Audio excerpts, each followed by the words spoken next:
All right, and we are unmuted and ready to go. Okay, it's 7 o'clock, so I would like to call to order the meeting of the November 21st Conservation Commission. Dave just order. entered the meeting. He said. All right, we'll give Dave a minute to get on. Okay. Hi, Pat. It's me.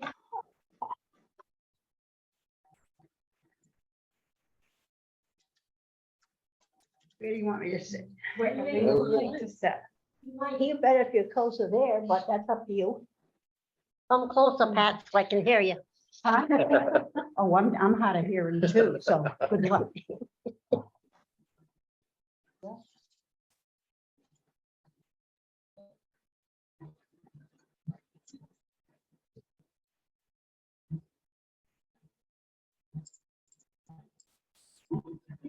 All right, is everybody settled? All right. So the first order of business is the approval of the minutes of the, let's see, I lost them right here, October 17th meeting. So did anyone have any changes or corrections? Did everyone have a chance to look them over?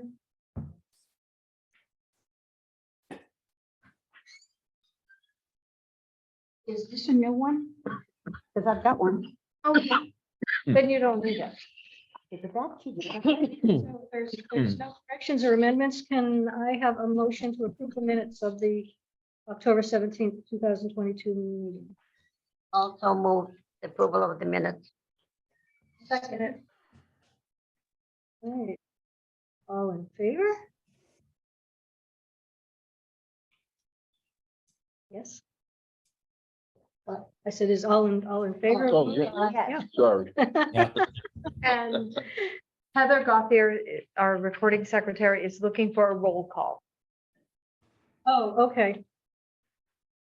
All right, well, why don't we go ahead and do that then? I'll start off with myself, Judy Rondo, Norma O'Leary, Pete Cummins. Carol Smith, Pat Cheever, Dave Clark. everybody. Dan. And Dan. answering. And Amy and Dan. He's muted. Great, thanks, everybody. Yeah, Amy St. Ange is here too. All right, Dan, did we have a budget for tonight? Carol said she didn't get one. Unfortunately, I didn't include it on the table for you guys, but we haven't incurred any additional expenses outside of mine and Heather's pay. But I can provide that to you guys next time I'm in the office. Yeah, next meeting is fine. Thank you. You're welcome. All right. Correspondence. We received by email the meeting minutes of the August 15th meeting, the conservation agent report, and the proposed 2023 meeting dates. I can't believe it's already 2023. No. Yeah, just insane. Actually, the 2023 meeting dates are an item we covered last month. I don't believe they're on this agenda. Oh, I'm looking, you're right, I'm looking at the minutes. I'm sorry. Let me bury that so I don't do that again. All right, so we had the meeting minutes from the October 17th meeting. That sounds a little bit better. And the conservation agent report. We had no incoming mail, no incoming mail via email, no outgoing mail via email. Right, so I don't believe I got a copy of the conservation agents report. Yeah, I only was able to print them out for the members tonight, but I can send one to you, Dave. I can get it Okay. to you right now, actually. Yeah, it said here members received via email, and I did not receive it via email. And another item, we did receive mail since. It's also on the table. It's the Audubon Society's 2022 State of the Bird report. And that's on the table for members. But Dave, I'll send that over to you right now. Okay, thank you. all right, thank you. And Dan, that brings us to your report. You muted. You're muted. So at our last meeting, we discussed briefly a healthy water plan. And we had brought that up about a year ago regarding the French River and what would possibly go into producing this healthy water plan. And Judy sent us over, I don't think it's the healthy water plan is, but it's a French River watershed plan prepared by Northeastern Conservation District. How does that tie into something like a healthy water plan, Judy? I was wondering. Well, I'm not quite sure what the healthy water plan is. Do you happen to know where that discussion began, or? Yeah, I think we started last fall, and I think it was based on a neighboring municipalities plan. I don't know if it was with the Quinnebog River or maybe the Natchog River. Oh, it was probably the Natchog River. Yeah, because there is a healthy watershed plan for the Natchog River. So, A kind of a watershed plan of conservation and development, I guess you could say, that crosses municipalities or okay. that have a stake in the plan, or in the river, I'm sorry. It's kind of a project we could take on. Unfortunately, I don't have any brochures, but I think it's something we kicked the can on last year, and it's something that we might be able to investigate to see if that kind of interregional thing is right for us right now. Well, the French River is actually in Connecticut. It's only in Thompson. Okay. So the Quinnebog obviously is in Thompson and Putnam. And Say that again? I said the French River in Connecticut is only in Thompson. Yes. So Yeah, but it comes through from Oxford and Webster. yeah, and if we wanted to do something with the towns in Massachusetts. They must have conservation rights. Well, you know what? There used to be an organization called the French River Connection, Yeah. and they kind of closed shop 2 years ago, maybe. I believe Yeah, maybe 3 years ago. They were very, very active, and they did a lot of the kind of a leader lot of of things in the town. area. Yeah. Yeah, so, but we could maybe reach out to some of those folks and see if they're interested in, doing something new. The other thing is that the folks that used to run the Knights of Columbus, when they sold to the bar, they reorganized themselves as a 501c3, and they want to focus on the French River. Can't think of what it's called. Stewards of the French River, I think that's what they call their organization now. And they do have a copy of the plan, which is here. And I did meet with them a couple of years ago to talk to them about it, and we just go through some of the main points. I sort of get the sense that, they might actually appreciate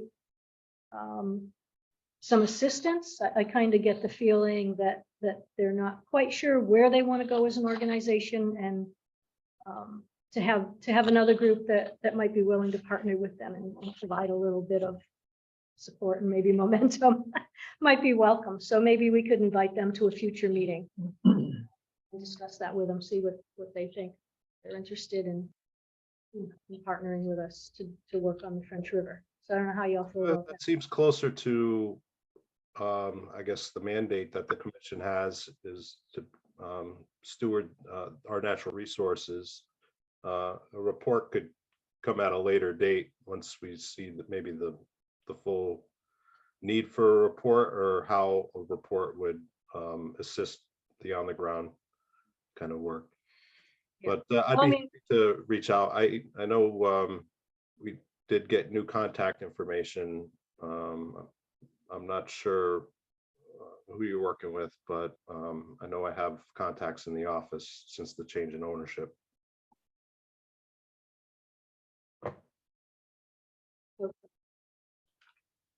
I know that they had considered maybe doing water quality monitoring or something like that, so. But that's something we could discuss with them. Okay. But the watershed plan, I don't know if you've had a chance to look through it. I mean, it has a lot of different recommendations and activities that, you know, anybody, any organization in town could take on That's the thing you want to put together years ago by NRCS. by the conservation. She Yeah. just, somebody just emailed that. You I emailed did, yeah. Lots of pages. It's, saw it it's tonight. huge, yeah. It's a big plan. It's pretty comprehensive.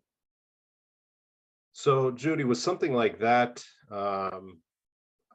done by the conservation district in-house or? It was, yeah, I wrote it, actually, Okay, my baby. Oh. that is a substantial report right there. Can you see ways that we could participate?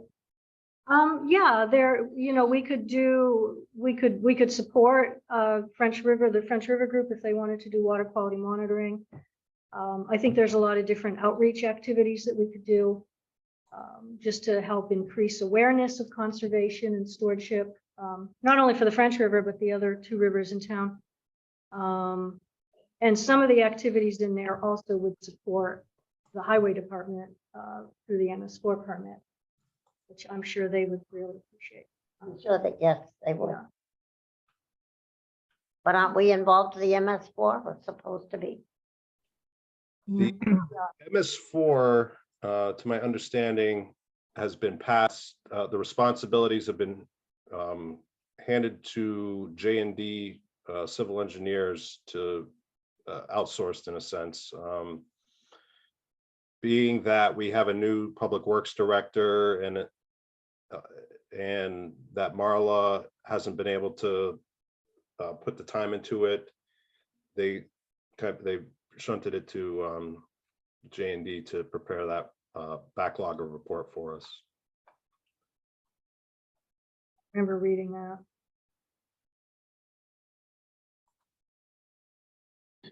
So what are we supposed to do with this? Discuss it? Look at this, see what we can Well, get yeah, out I of think it? maybe if everyone wants to just take the opportunity to poke through it over the next month and just kind of get an idea of some of the different recommendations that are in it, and then we can talk about it And what? at the next meeting, the plan. So yeah, I had emailed a copy to Dan and Dan had emailed it out They emailed it to today. everybody. So Pardon? It was emailed today. Oh, I didn't go on, okay, I was at a, yeah, huh? It should be there as long, Okay, yeah, I didn't go this, yeah. No, this morning, especially if we can help with the MS4 program. what is it, MS4? I think that would be Yeah. I good. think, I mean, at this point, this is Amy St. Ange for anybody in the virtual audience. The MS4 program is in good hands right now with J&D. Dennis has filed the 2021 report. We had received messages from Deep because we were late. So happy to see that report is going to be filed. It's going to be entering the public viewing period, which is 45 days. And then it will be submitted to Deep. At least that's my understanding. So we begin that tomorrow. okay, good. Dan, could you send the link to the report when it's posted tomorrow? It should be tomorrow. I'm working with Kelly up Yeah. at Public Works Just so to get everyone it can see posted. it and kind of get an idea what it looks like. And then it's going to be available in the selectman's office and we're going to put an ad in the Villager to let the public know that it's available for viewing. So, Yeah, there's a 45-day public comment period. correct. I have a question for you. Is there like a stormwater committee in town, or is there any interest in creating a committee that would help support Public Works in doing the MS4 stuff? I mean, if there was a group of citizens that were interested, I find it to be extremely complex. It is. And granted, J&D has made it very simplified. I understand it more in the last couple weeks that J&D has taken it over than I have in the last 3 years. So I'm completely happy with the work that they're doing. What is this? The what? Municipal stormwater, I don't know what 4 stands for. Once again, We it's a- kind of like a fall municipal into it. separate storm sewer system, yeah, so it's the storm drain system. Right. Yeah. But we kind of fall into it just because of where we're located. And not because of of any danger of really polluting the waters, because we're such a low impact area, we're so rural. But because of where we're located, correct me if I'm wrong, Yeah. Judy, you know better than me, we were opted into it, if Yeah. I understand correctly. Yeah, yeah, it's based on census blocks, and so if you have any census, any population centers in town that trigger a certain level, then you're subject to this permit. And believe it or not, North Grosvenor, the whole Main Street area is just densely developed enough Right. to trigger that limit. So it's just the North Grosvenor, kind of the Route 12 corridor area. So what we should do probably is to look it over to see what we might be able to accomplish to assist with the MS4 program, and then contact J&D to see if what they think how we might fit into the picture. Are they taking over? They've The taken over the management? whole, Oh, The okay, whole not management of just for preparation of the reports. Okay, correct. all right. They're I gonna see, oversee the entire program with, Kelly will be assisting at Public Right. Works. But, and providing them with the information they need, but for the most part, they'll be the go-to. So We go this- to them, they go to us. It's a good cooperative effort. So this is all new to me. So what we're really talking about is all the areas that drain into the French River? Are they- is that- Potentially, but most of our outfalls don't drain directly in, correct me if I'm No, right, It's all the storm drain pipes that reach out. discharge directly to the French River, essentially. So okay, that comes, the street water. Yeah, Yeah, yeah, Right. streets, parking lots, sidewalks, yeah. Now, things our like that. drains don't have, in the ground, there's no kind of a filter type. No, just goes into the catch basins and then down a pipe and out, yeah. So you're talking So it's- whatever, It's any pollution that it picks up, yeah. and it goes and right that- into the that French goes- River. I mean, granted, we don't have factories anymore going Sometimes it into it. does, right, yeah, some of them. From what Dennis identified, most of them don't.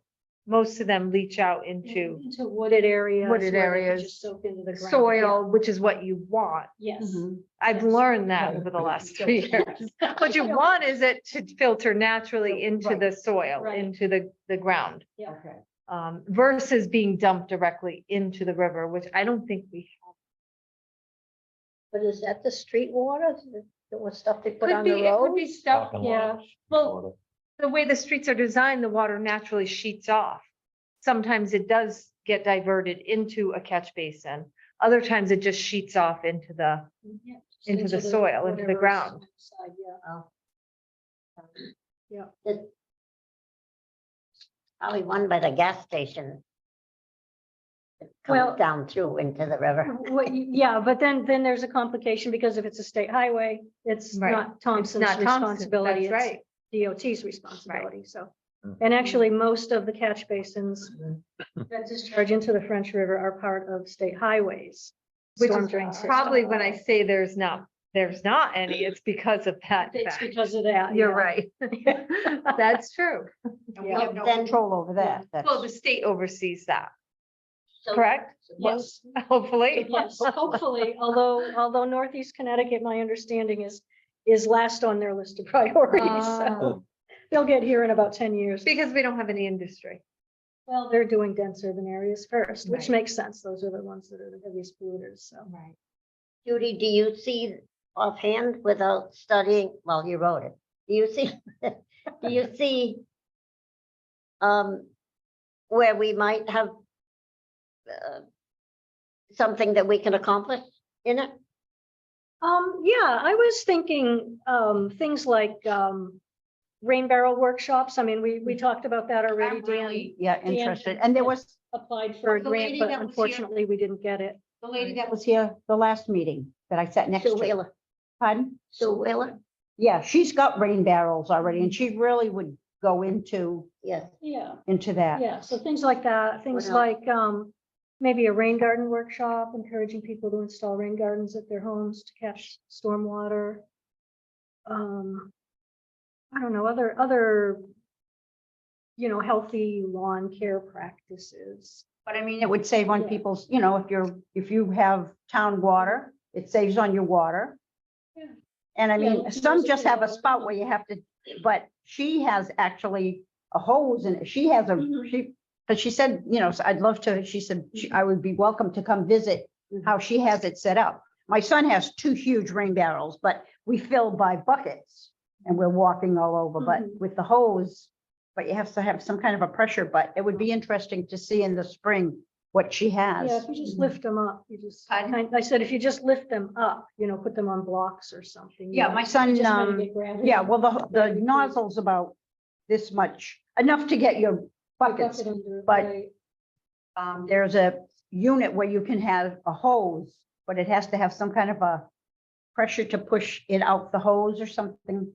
My son was telling me, but yeah, I think she does that. So be interesting to see what she has. Yeah. Okay, so we have a month, well, we have till the next meeting then to, Yeah, just kind of We'll poke do through that. it, I think, and see and you've what's got in another it. copy, so we have 2 copies to circulate. Um, it on your email. yeah, it's in Well, your, it's it on got your emailed email. On today. your email. I remember I said I had a lot, that it was, looked like 30 pages or so. Did you want me to make a copy for you, Nora? Because if, I like paper. I like paper. If anybody needs us to make a copy, I can make a copy for you tomorrow. Because it's a lot of copies, so I'll try doing it on the, Okay.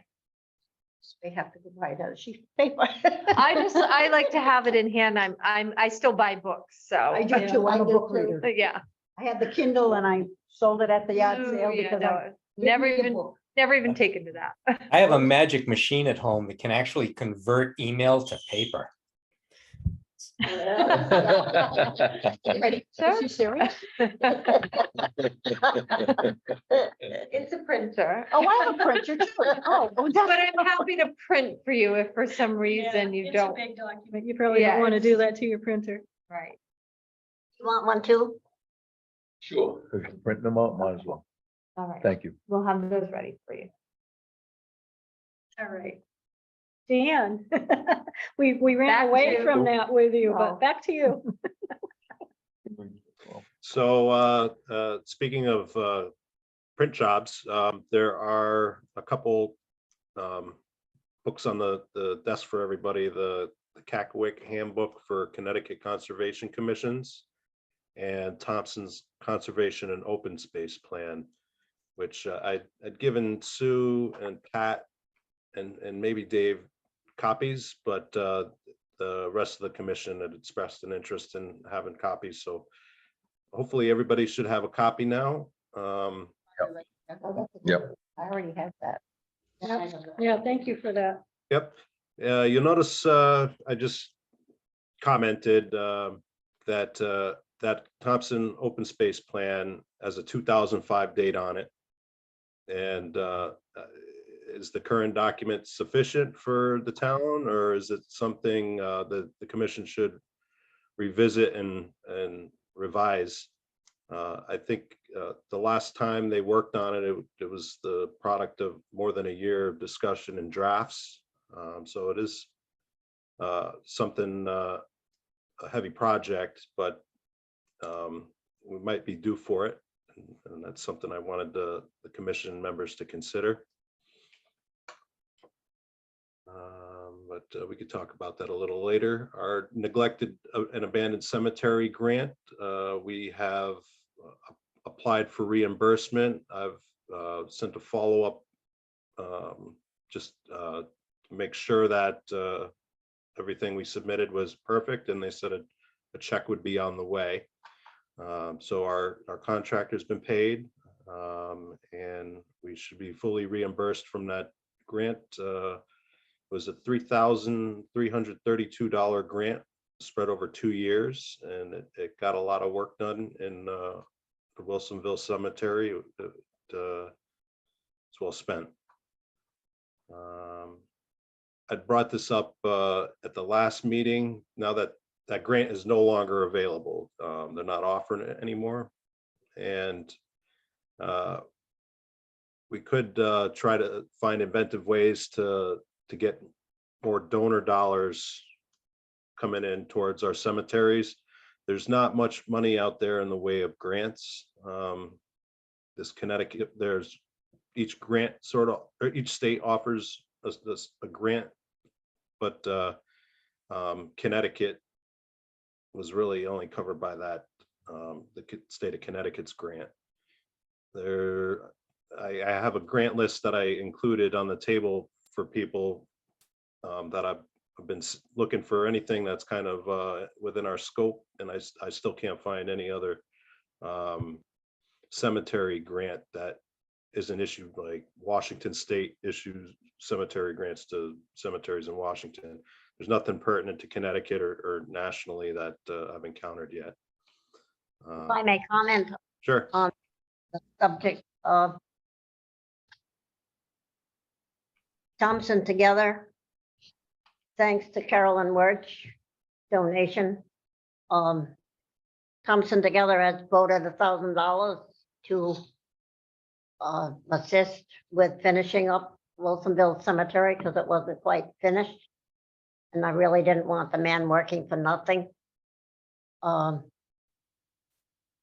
we do provide volunteers. So anyway, we will be finishing that cemetery with the $1,000 and hopefully put a little bit into another cemetery. Neglected cemetery. You don't do this in the winter time though, right? Peter, do we do it in the winter time? No, it's getting pretty rough digging now. Peter, how many stones did you set in the graveside today? Today, I put in 7. We're 7 still working today, on it, Dan. 7 3 days ago. Yeah. So 14, I've got another, 15 to go.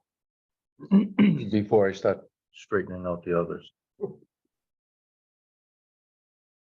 Peter and his wife and grandson are working very busily at the Aquatic Cemetery Thank you for As a- doing. on the Aquatic Lake. I'm hoping to have them all done before the snow flies. Oh, The ones that so were you moved are out. doing it in the cold weather then? Yeah, Yeah. what I'm Oh. trying to say in a roundabout way. Oh. Oh, Or the ground freezes. huh? That's right. It's a pretty sight. It was though. pretty cold out there today with the wind coming off the Very. water. Oh, I bet it was. Once you work in you, it's all right. I didn't work all I went to supervise Supervising. about 10 minutes. We just placed some stones. But they did the work. Yeah. So it is carrying on.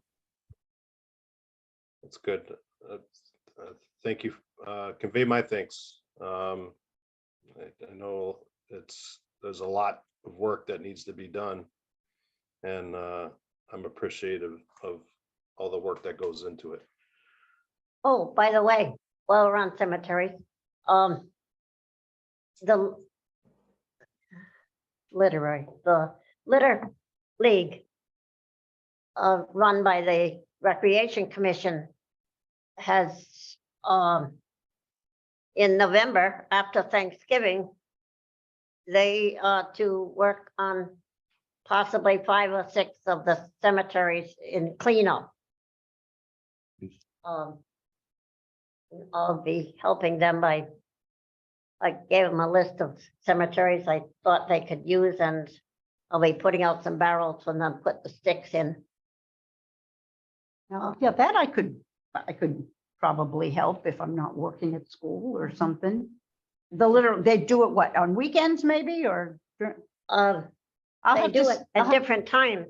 They have different groups all set up already, I believe. right, yeah. I didn't have a chance to get into those groups. Yeah, because the Trails Committee has a group too. Yes. So I could see, yeah.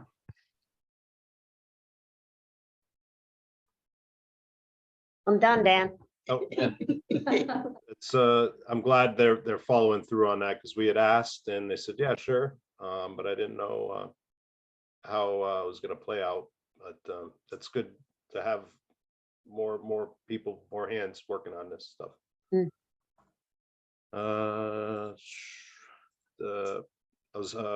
I brought up grants. I have a spreadsheet going that's hyperlinked to conservation related kind of things. Some of them are trails, some of them are for open space.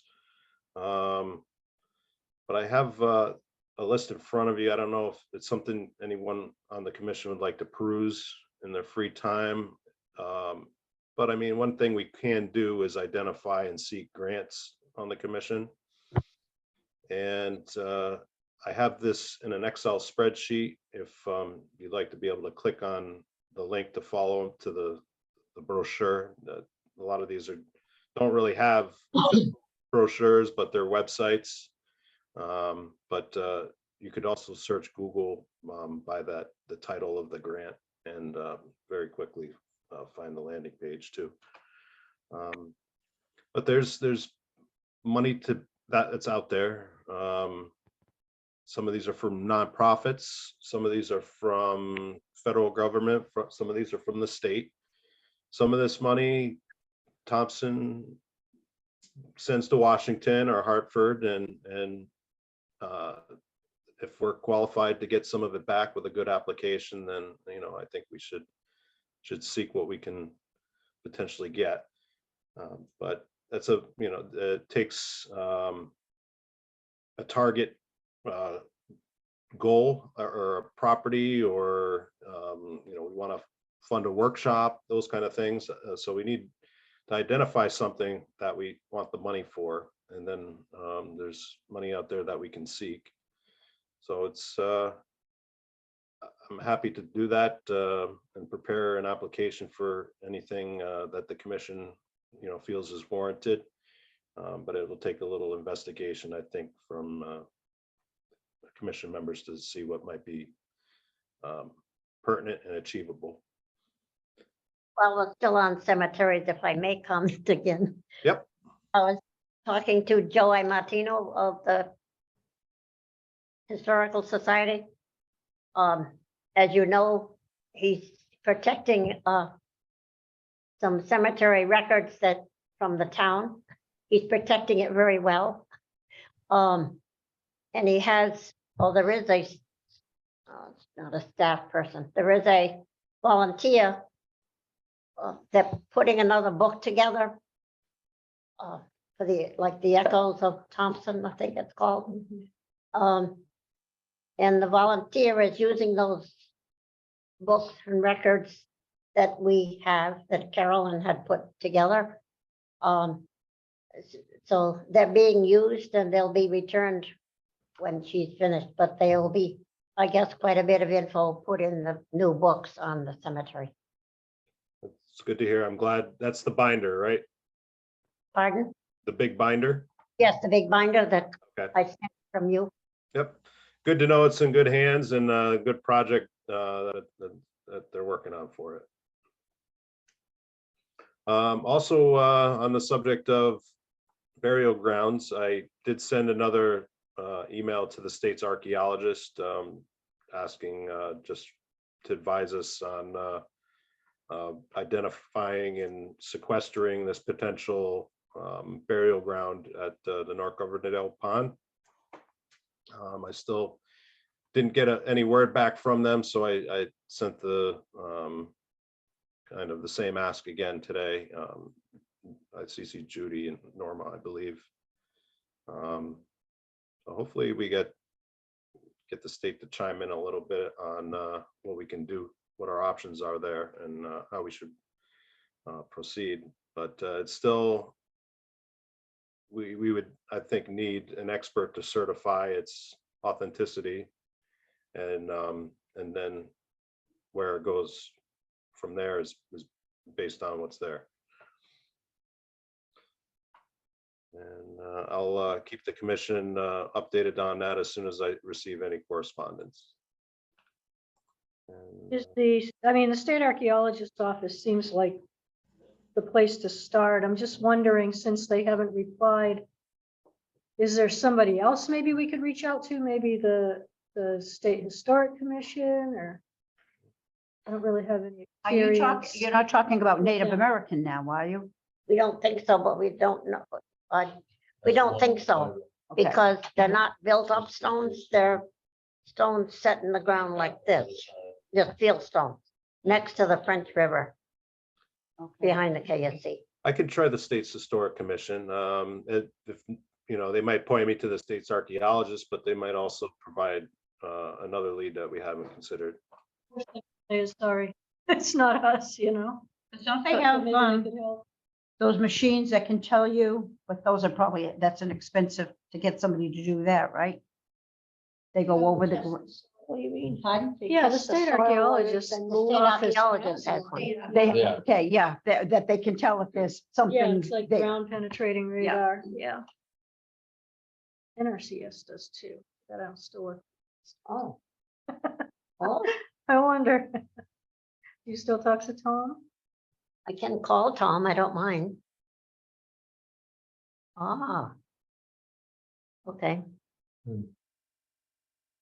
I can check with NRCS, I believe they have one also. That's my understanding, yeah.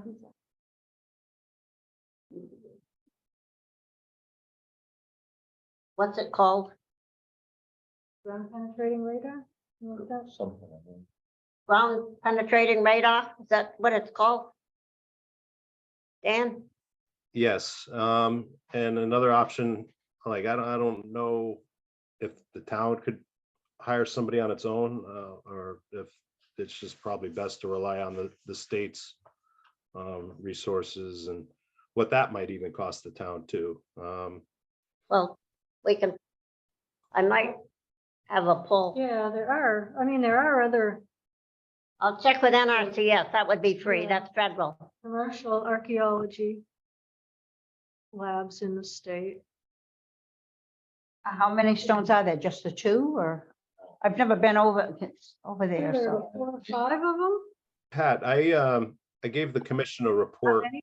a few months back, and I can send that to you. It's a couple pager. It has some photographs and a little bit. Yeah. Yeah. Yes, you sent it to us already, Dan. Not me, though. She didn't get Oh, sorry. I'm all new to this, it. Usually lost, but I'm trying. Yeah, send it to Pat, please. Okay. Is it someplace you can walk to and see? Yeah, Absolutely. want to make a date, Okay. I'll take you and Carol Always and out there Peter hiking, so that would be. to read it. Oh, that was Oh, I just got okay, the list of grants? Oh, everyone got one, okay. Yeah, I didn't realize that. Sorry about that, I didn't Okay. realize it. Yeah, we were sending it around. My packet. Oh, we did. Amy's on the wall.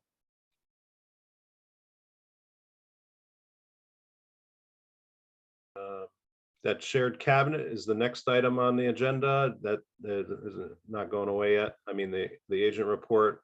Marla and I have to rearrange the office to accommodate this cabinet, and it's just not yet the time to devote to rearranging the office.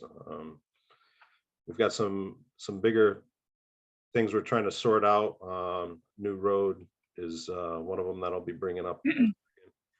But we have a lot of people coming in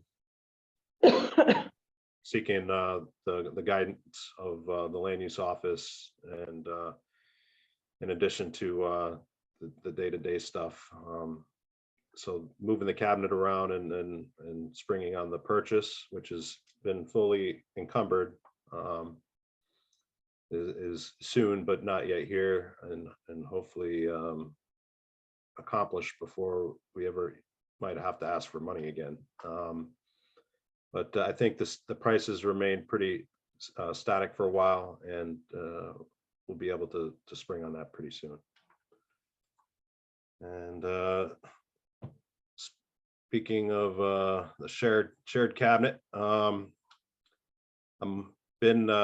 think I announced this to the commission last month, but I've been the wetlands and zoning officer in the town of Woodstock on Tuesdays and Thursdays since August.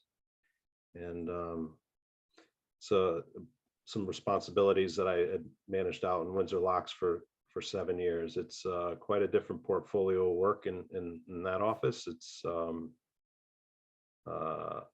lot of people walking in the door, permits filed all the time, lots of land use questions. The conservation role is a much quieter position. But it's 3 additional commissions to administer. And I think maybe if you have the video, you'll notice my beard's getting a little grayer. But it's challenging work, but I am able to help people there too. And I like that. But maybe I'd love to do just one job someday. But we'll see where that goes. I am no longer the recording secretary for the Wetlands Commission in Thompson. We've got Gloria, I think Gloria Harvey. Yep. And she also does these responsibilities for other commissions. Marla and I are getting her acquainted with some of the wetlands jargon, and how to properly write out the nomenclature for our permit numbers, and how to properly reference the applications and what they're looking for in the wetlands kind of minutes. But she's got the good experience with other commissions, and she's taken that over. I've offered to help if a need arises, and still I'm working with Marla on a number of things wetlands related, from when she was out on surgery, and more complicated issues where she needs me out in the field with her to assist in identifying how to fix a problem that we have on New Road, where there's an artesian condition that is causing a lot of flow into 4 different properties, and erosion sediment issues at the road. So it's everybody's kind of pointing fingers at each other in this one, and we're trying to identify the best, the most proper course, and what the town's position in this situation of where there's conflicting ideas about who said what and what is best for who. And but I've been to these properties probably 4 or 5 times in the past couple months, just to document the conditions on site. And for the longest time, water flowed down from Rhode Island down the hill to the base of New Road, and the area was mined, and I don't think enough time elapsed in between the mining operation and the development of homes to really determine how the water would flow in the future. And I think we're finding out some of this now, and it's unfortunate that there's homes and foundations in place, new homes that could be facing flooding in their basements, and we're trying to get to the bottom of it while there's still enough time in this year to make any kind of corrections that could to help the situation. But this water is flowing. It's like a new stream. And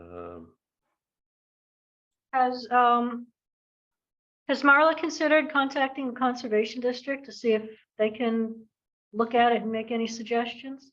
no, but that is good for me to bring up with her. I think you're onto something there, and they, if she hasn't touched base, they might be able to weigh in to kind of help us sort out our side of things.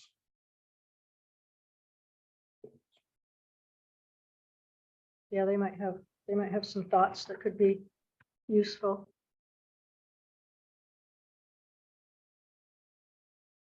Yeah, this kind of we started noticing some issues when I first started here, and when I was first accompanying her on inspections, and it seemed like we were going to be back to address the at these sites because this problem wasn't going to go away, and lo and behold, a year later they're still here. And it probably will be the wetlands land use issue for 2023 to sort out this matter, but hopefully somewhere in all of this we find a cheap, easy, and efficient, effective solution, because nobody really wants to pay to fix this, and everybody thinks the other person should be fixing it. But meanwhile, the problem's not going to solve itself.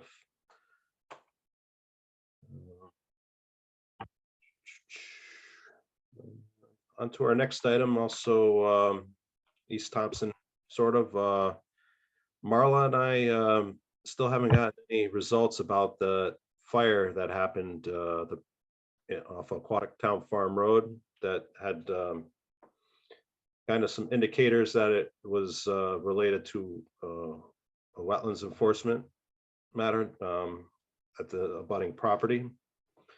Marla and I are probably going to go out there at some point now that the leaves have fallen, to because she wants to tidy up her wetlands file on it, just to see what the situation is on the ground right now. If there is evidence of somebody digging in the wetlands, creating a road, dumping,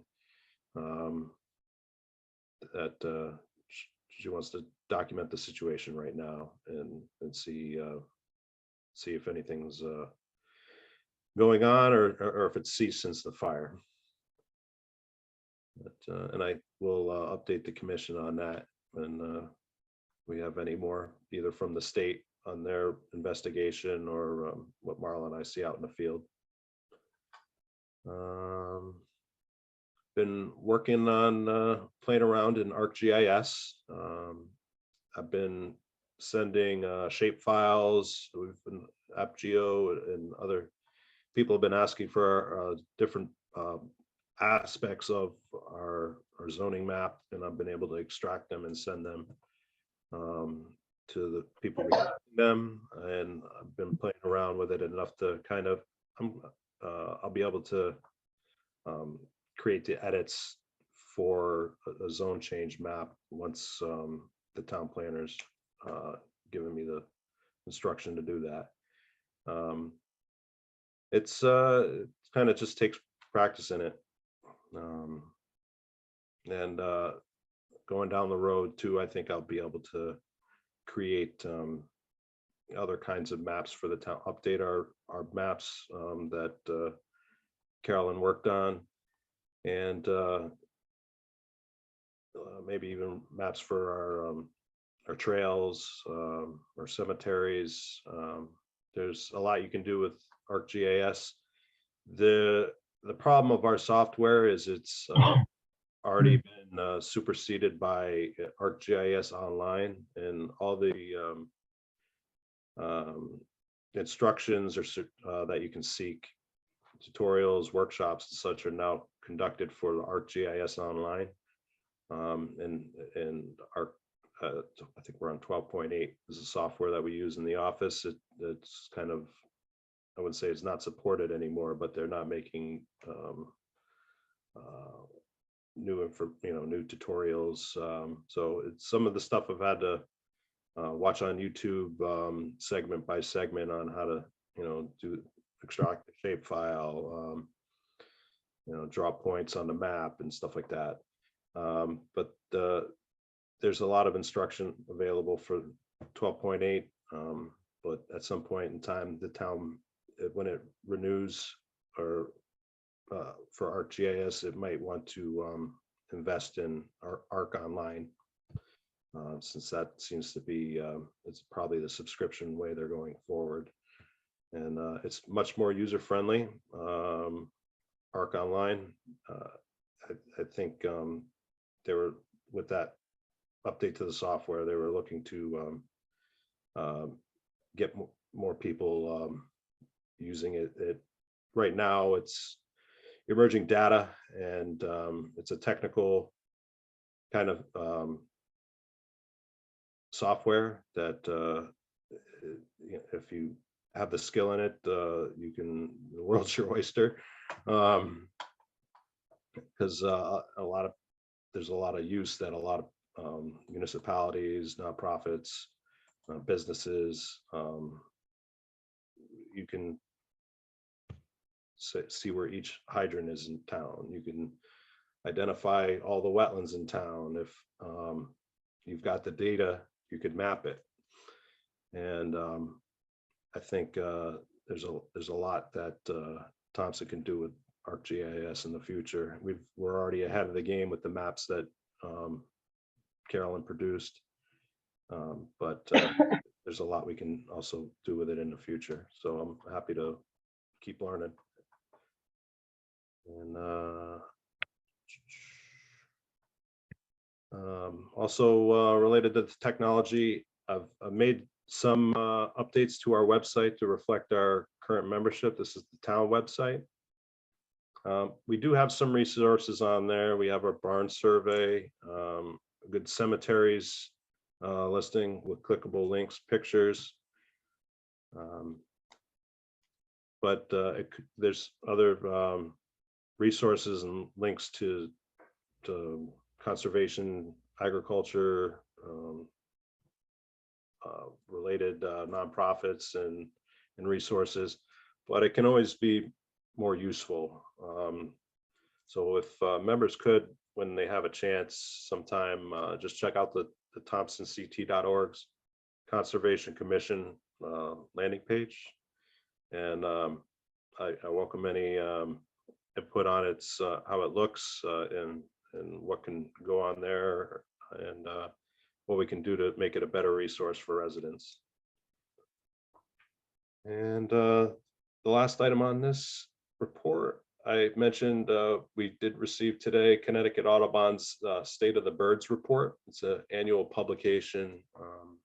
I've left it on the table, but if you want to read it online, it can be found at ctaudubon.org/state of the birds. It's interesting read, updates on protected species, how they're faring, how the efforts to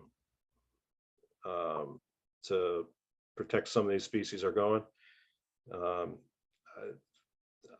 When I was skimming through it today, I saw that there's a coastal bird that has this particular style of bird box that I'd never seen before. So that was pretty interesting to see, and to find out that these birds only use human-made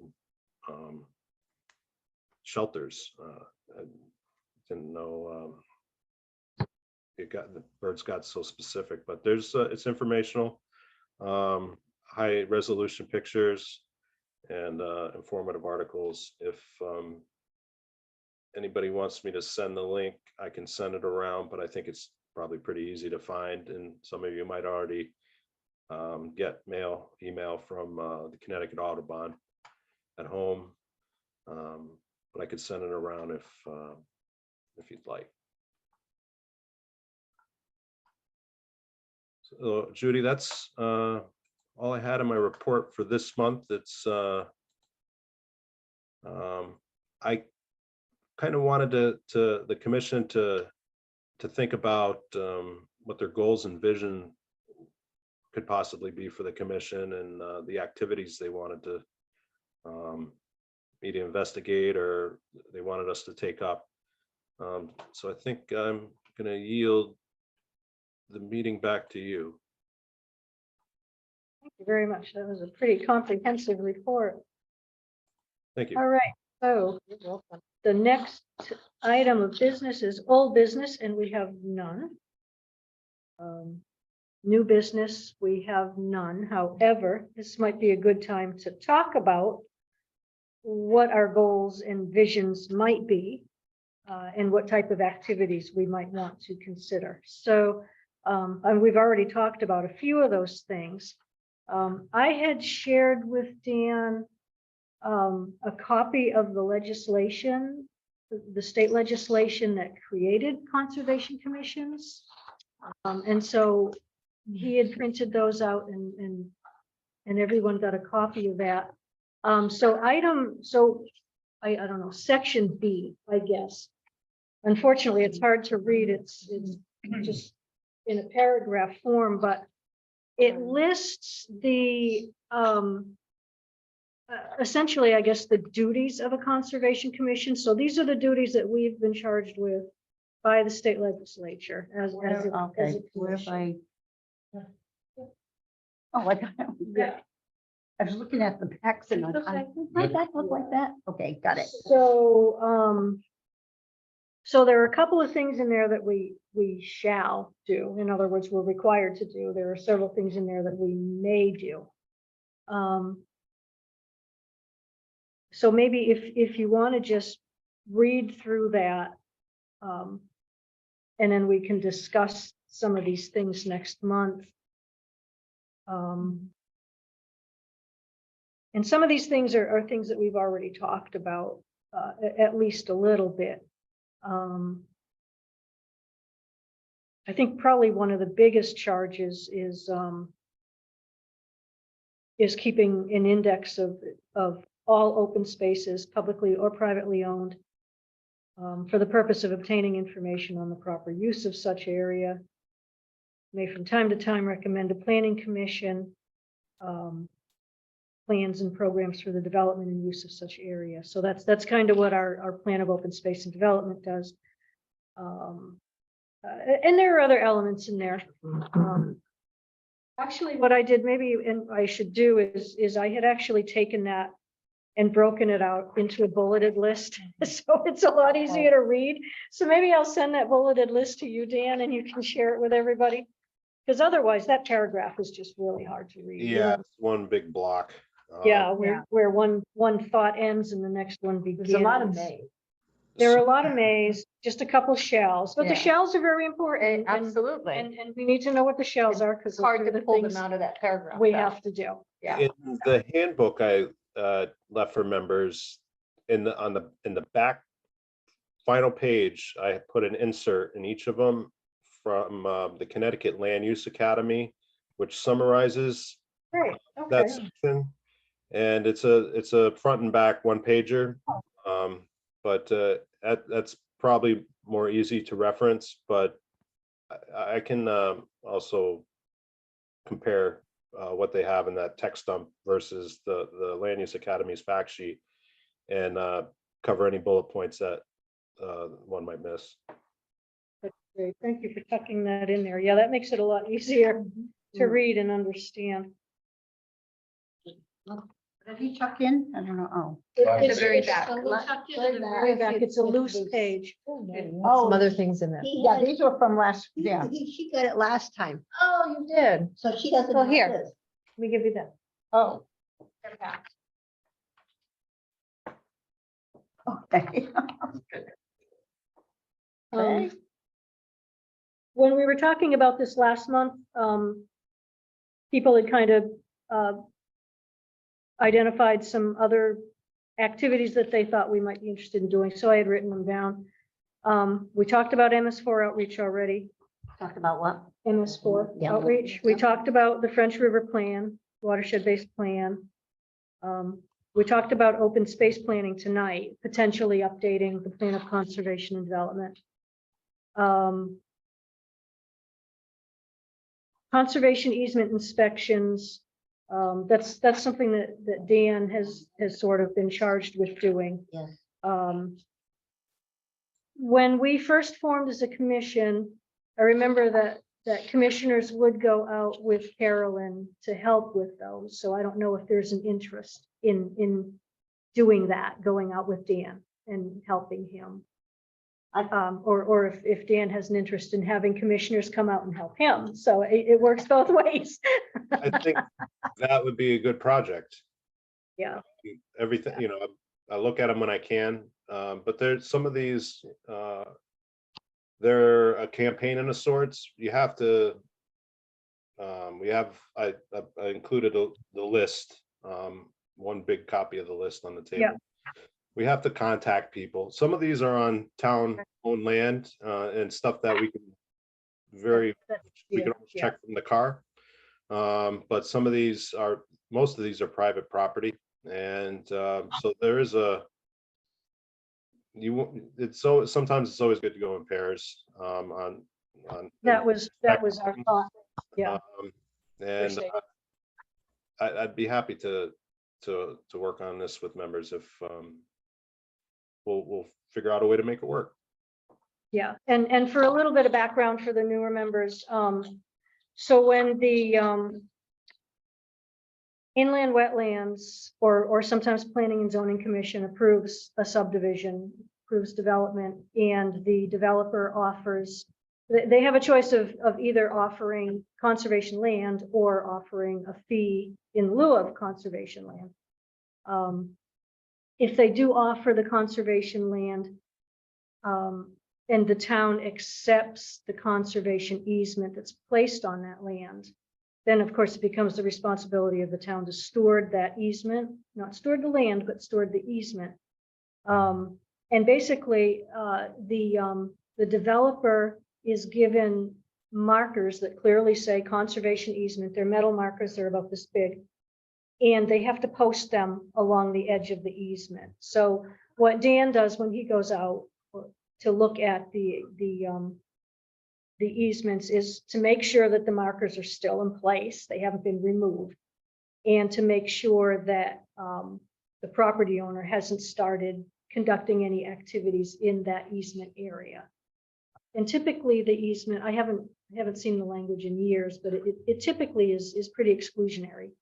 You know, you can't cut down trees, you can't build anything, you can't put anything in there. So you can't put a swing How would set. we know where you some can- of these areas are? Well, they're all mapped. So I So- would have them, So somewhere in our land records, there are maps that very clearly depict where the limits of the easements are. And then the developers are required, as the lots are developed, to mark that boundary. So, and typically, as I said, it's a plaque that's about maybe 6 inches or so. It just goes on a metal stake. so I would have to go up to the office and look at, how would I find out this area? Well, Dan has all that information. Dan has all that information in his records, and he would research each property. Yeah, we'd find in our land records the copy of the deed, and then there would be a map associated with it that would depict the boundary of the easement. This is on Indian Inn, where they left the middle of it.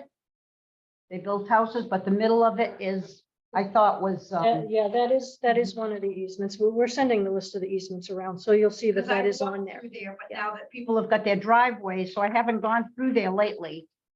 I've never seen a marker. Now, that's another thing I wanted to bring up. Some of these predate the marker, I believe. And there's not all of them have markers installed, is kind of my read. Yeah, I think we were trying to install the markers, working with the property owners for the ones that did predate that requirement of the developers. I don't know. It sounds like we were never able to complete it. No, and that's that is a strong goal for the easement monitoring program. We don't want anyone to get in trouble, you know, Yeah. and say, oh, you know, I want to make my yard Right. 50 feet bigger, you know, and then come to find out, well, you just cleared 50 feet of a conservation easement and you're in trouble now, so. I'm finding when a property changes hands, sometimes all this information isn't conveyed to the new property owner. I've had a couple of people in the past years unaware that they purchased a property that contains a conservation easement, and Yeah. they wanted to know how do they undo the conservation easement. I said, you're talking Great. perpetuity. You don't want to be down the road from me in Massachusetts where they're building all those houses and right behind them is a swamp and it's a big sign, conservation, and somebody had removed it, but it got brought back. I But remember that. that's a Yeah, big thing. That's the long pond. Dan, what do you think about maybe just sometime over the winter, just kind of putting together a mass mailing? Yep. For all the owners and just say, hey, you know, we're aware of it. There's an easement on your property. Maybe provide the deed, provide the map and say, you know, we're in the process of updating our records or something, and we'll be in touch with you. Yeah, this, so I've got, And then- I've built off the base of Carolyn's letters. It's basically the same kind of ask you just described. And yeah, we could do a wider outreach and confirm these, I think, en masse. Because I've been just trying to check them off kind of one at a time as it's convenient. But the way to go with especially the ones on private property, is the mass mail. Yeah, at least that way they're notified. Yep. I'll have to be called. Yeah, and then we can work, you know, as we're able to get out and do the actual on the ground What exactly is inspections. I think at least that way it covers us. Yeah, Yeah, so. Which is probably a good thing. did you finish your list? I've got a couple more things. Well, Dan mentioned website updates. I kind of just wanted to draw attention to the fact that there is a greenway established on the 5 Mile River. It doesn't have any, it doesn't afford the 5 Mile River any kind of protections, but it sort of just draws attention to the fact that it you know is a special river corridor, if you will, that has I guess special characteristics associated with it, and that goes from Thompson through Putnam and a portion of Killingly. So that might be something that we want to think of. It's probably not a priority, but something we might want to think of, at least kind of publicizing. I don't know how many people know. It's a greenway, like a path, a greenway, It's what? It's a greenway, oh gosh, I should have looked up the definition before the meeting. It's a state designation. So we actually had to prepare a proposal and submit it to the state. And there's a special Greenway Council that looks at all these proposals that come in every year.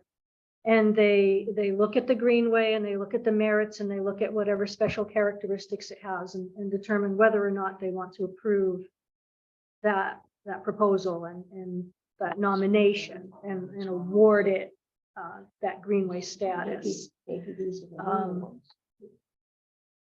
Well, it's, yeah, that's a good question. And I wish I had my computer so I could open up my website, but you can go to the Greenway Council website. I think if you just Google Connecticut Greenways, it'll bring you to the website. You can kind of look and see what greenways are all about. They're basically, Also yeah, help go ahead. with funding applications too. So that it's been designated a greenway, it could receive more points in a grant award metric. Point to it. Forgot about that. So Where it's all built up around it, how can you make it a greenway? the 5 Mile, Hmm. well, it's not as built up as the other two rivers. Well, I said it's not as built up as the other two rivers. It's actually, it's probably in terms of water quality, the highest water quality of the 3 rivers in town. And if I recall correctly from the plan of conservation and development, the 5 Mile watershed has very, very deep sand gravel deposits, so it's an aquifer area, so it could potentially be a source of drinking water in the future if we ever needed it. I do have the state's website up and I can read the criteria which define a greenway. Yeah, thank you. The CT Greenways Council and Department of Energy and Environmental Protection have designated greenways based on established criteria. They define a greenway as a corridor of open space that, one, may protect natural resources, preserve scenic landscapes and historical resources or other opportunities for recreation or non-motorized transport. Two, it may connect existing protected areas and provide access to the outdoors. Three, it may be located along a defining natural feature such as a waterway along a man-made corridor, using an unused right-of-way, traditional trail routes, or historic barge canals. And the fourth and final criteria may be a green space along a highway or around a village. Thank You're welcome. So obviously, in this case, it's an open space along a river corridor. So that was something else I thought about, because since we were awarded the designation, we never really did anything with it. Might have been because a certain person left the town to work for the conservation district. Okay, so you're giving us some homework. Well, so those are just some things. Most of them we talked about last month, and then I threw a couple in there too. So maybe what we would want to do next month is think about those and maybe we could kind of prioritize. Okay, well, what do we want to do? What's the most important to us, or what's something easy that we think we could do easily and quickly? And we want Dan's input too, what he Oh, of wants help course, with. yeah. Sure, I could have them all, the options listed out on a piece of paper, and we can find a voting method if we want to do that. I mean, all of these things are kind of within our mandate. We could figure out a way to prioritize and accomplish all of them. But we want to make sure that we're successful with what we do. And I think we start with achievable goals first.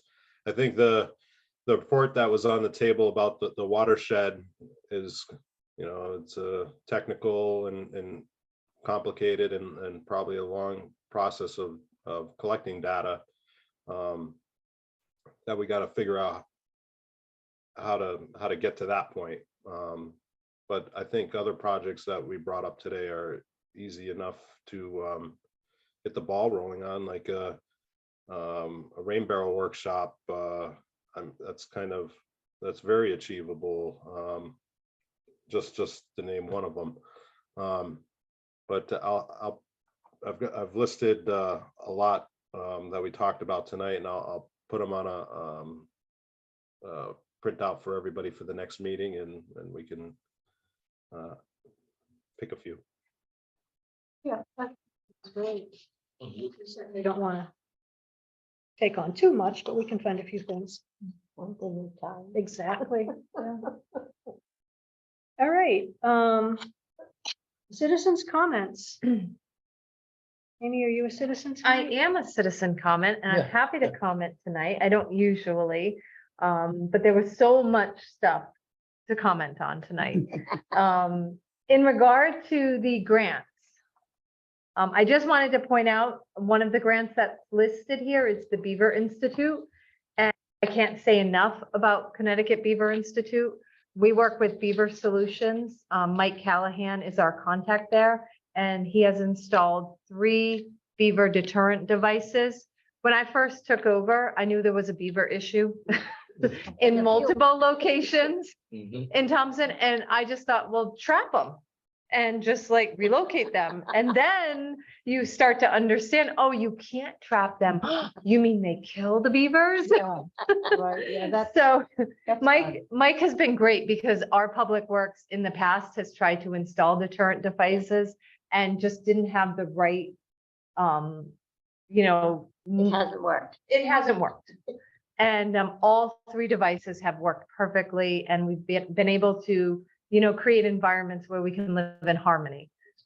So I can't say enough about Beaver Institute. They've accepted all three of the applications that we've made. Two of them were fully funded, one was partially funded. So I just wanted to give that little shout out. Where that was one of them on Sandam Road? Sandham, Right. Wilsonville Road, Oh, yes, Wilsonville, yeah. yes. Yeah. Oh, yeah. And I can't, oh, and Quadic Town Farm Road. Okay. We did have one failed device, which we didn't get charged for, and that was out in East Thompson, close to the Douglas line. That was because they had miscalculated the amount of water, on GIS. Because So, there is like where they put the dam in on Sandam Road. If you go down behind the alpacas in the back there, there's a large body of water and there are beavers there. Right. But they have plenty of water, Right. but there still is an area that they like to dam up, but they're, but yeah, and I can tell because I live on the other side. And I can tell when they're really damming up because I don't get that much water on my end because it's all staying on the other end. So Yeah. right now I got, yep. I just wanted to give that shout out. Additionally, in your report, Dan, I loved the idea of the cemetery tours. My dog and I walk the cemeteries, and I will do a caveat, the dog does not defecate in the cemetery because I won't allow the dog to. It's usually our last stop when we're walking, but I would love to know the history of some of those gravestones, and I think a lot of people would. So I love the idea of the cemetery tours as a way to secure needed funds. And then lastly, there one more thing I wanted to say. Oh, and the issue of New Road, I did want to point out, and Dan, I'll send you the correspondence from our town attorney who indicated that it's more of a private matter, and that it might not be something that the town really wants to get involved in. So I'll send you, I don't believe you've received that correspondence, but I think it'll be important if you have it. Thank you, Amy. You're welcome.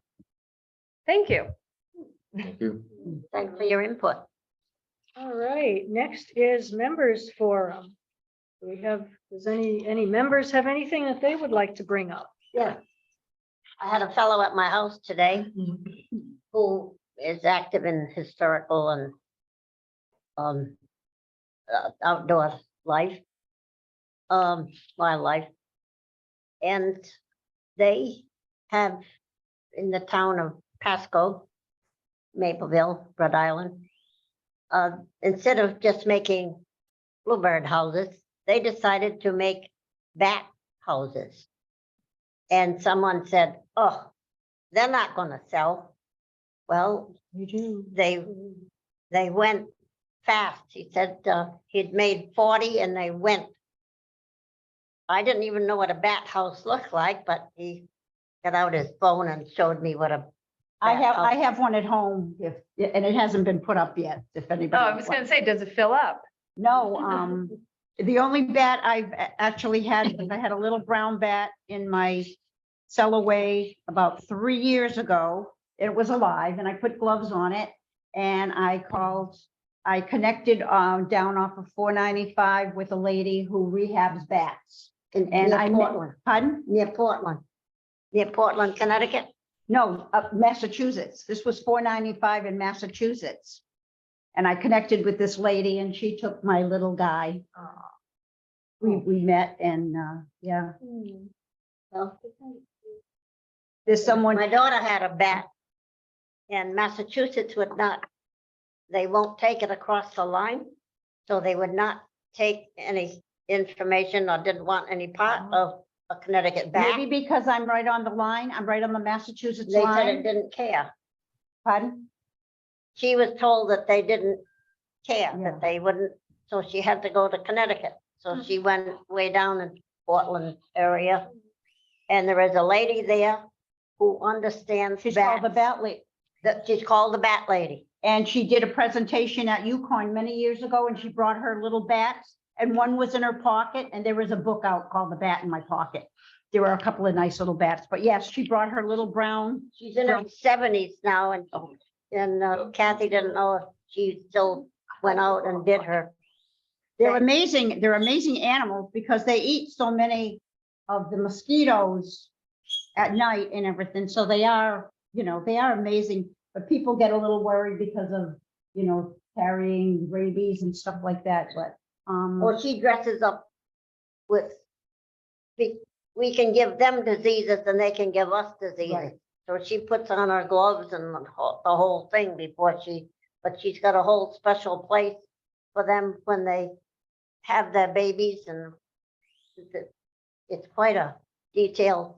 it is, and it's a very difficult, thing to raise the bats that we have in New England because they're hibernate all winter and they're insect eaters, whereas some, like fruit bats or like down in Texas where, it's warm and they're able to go all year, but, so it's very hard because you almost have to, they've done things like, swing the insects for the, yeah. So the other thing, so they all went, the bat houses this man built, so it's sold for the benefit of the conservation. I don't know just which, was it Historical Society or Conservation? He also made some owl houses. Ooh, those are big. Yes, Who was the gentleman down here that was selling, one of the Yeah, I communities? just thought about that. Yeah, it was was it last year's, It had to be it was just the like, craft sale. Yeah, and there they was were somebody. huge. The owl Yeah. houses were huge. He had some really nice. Yeah, I don't know who that so that was. might be something we want to think of down the road instead of just bluebird houses. I'm not. But the Bluebird houses are free. Are you thinking of selling the Oh, others he to sold make? He said they went like that the whole Right. season. Mhm. He sold the bat houses for $25 each. And they went. I didn't ask him how much the owl house went for, Hmm. but the lumber was given to them, and he had all the specs of how it should be built and so forth. They're Because you easier to can't. build than bluebird houses. No, it's raw wood. Yeah, Yeah, Dave mentioned that they're easier to build than bluebird houses. Really? Oh, yeah. and you leave it open underneath. yeah, display, yeah, draw up, yeah. The Bluebird houses, this is Amy St. Ange, by the way. The Bluebird houses are free, correct? Mhm. And I know it was to build up the population. Yes. Was there ever a consideration to chart or to ask a donation? Not at that time because Because the the wood was population is donated and the dwindling? man who was doing most of the work, Bernie Davis, was donating his Right, time and it could for still be free. donated, but maybe you ask for a donation. I'm just saying, if Yeah. you want to build up the funds for conservation, so you Right. can do other efforts, including cemetery work, Bringing it up might the be an subject, option. Yeah. Yeah. Suggested I don't like donation. that house. I'm just saying. I've got a pair of bats that come every year and fly around the house, but they never come down low. Maybe they do after I go in Well, the no, house. because I don't think I have to set up Mosquitoes for in the end, and bluebirds. the moths are up But there. I would No, for they're bats. always down by me. They're not up there. But Yeah. they Anyway, seem to- mosquitoes come down low. Those are my comments. They're so Thank you, wonderful. Norma. Anybody else? Any Um, comments for the evening? I wanted to say, people have mentioned to me about, asking about wood duck boxes. I don't know if, that's another, option to consider too. I think we'd want to try to help the species that needs as much help as they could get in our area. And, I wasn't aware of the password, effort with bats, but, that's very intriguing. Dave, I think you just had your hand up too before I. Yeah, I was out hiking a few days ago and saw some pretty strong evidence and heard some pretty strong evidence of a moose down here in East Thompson. And I don't know if anybody else has had any sighting. I saw some scat that was definitely not deer. It was, I'm quite sure, moose, some large footprints, and I heard something splashing around in a beaver pond, but my view was obstructed, so I couldn't quite see it. when I got around to that side, it was, whatever it was, wasn't splashing anymore, it wasn't seen. But I don't know if anybody's had any sightings or word of any sightings of a moose down this way. Not yet. Somebody got a bird? Yeah. Yeah, it's my parrot, sorry. Um, I can Yeah, we heard the little whistling, yeah. Yeah, he wants to participate in all the meetings, which is why I'm on mute most of the time. I'm gonna try and get a game camera out there and see if I can get a picture of him. Good, Great, yeah. I'll go on mute again so you don't have to listen to the bird. Oh, it's fine. Okay, do we have any other announcements? I guess I could announce that I'd like to wish everybody happy Thanksgiving. Yes, Yes, thank Yes, you. Happy Thanksgiving. All right, our next meeting is Monday, December 19th, 2022 at 7 p.m. And it is 8:26, and I think we can adjourn. Thank you, Dan. Thank you. Dan. Thank you, Raymond. Good one, everybody. Yeah, good night, happy Thanksgiving. Good night.